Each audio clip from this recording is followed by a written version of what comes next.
Cake বানাতে গিয়ে কারা কারা আমার মতন এরকম সিচুয়েশন ফেস করো অবশ্যই আমাকে জানিও। আর এটা আমার সাথে এখনো মাঝে মধ্যে হয়। তো চলো ভিডিওটা স্টার্ট করি। আগের ভিডিওতে দেখিয়েছিলাম যে ভাঙা কেক বা চুপসে যাওয়া কেক তোমরা কি করে অ্যাসেম্বল করতে পারবে। আর আগের ভিডিওতে তোমরা আমাকে অনেক অনেক ভালোবাসা দিয়েছো, তার জন্য অসংখ্য ধন্যবাদ।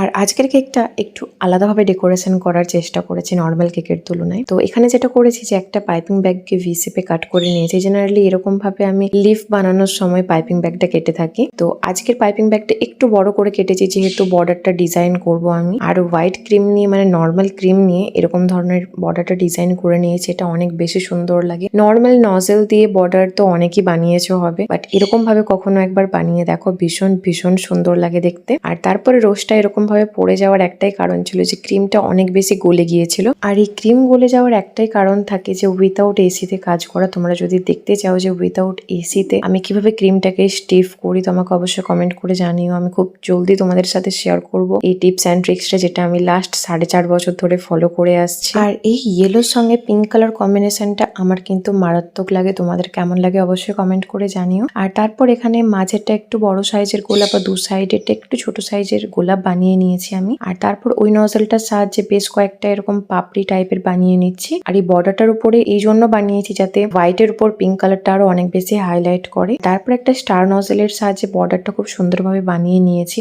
আর এই কেকটা ছিল একটা বার্থডে কেক। আর অর্ডারটা অনেক তাড়াহুড়োর মধ্যে পেয়েছিলাম, মাত্র 3.5 থেকে 4 ঘন্টার মধ্যে কেকটাকে বানিয়ে রেডি করে কাস্টমারকে দেওয়ার ছিল, যার জন্য ক্রিমটা যে আরো ফ্রিজে রেখে একটুখানি স্টিপ করে কাজ করবো এতটা সময় আমি পাইনি। তাও চেষ্টা করেছি তাড়াহুড়োর মধ্যে কেকটা যতটা সুন্দর করা যায় নিজের বেস্ট দেওয়ার চেষ্টা করেছি অবশ্যই। আর সবার শেষে কিছুটা স্প্রিঙ্কেল ব্যবহার করেছিলাম।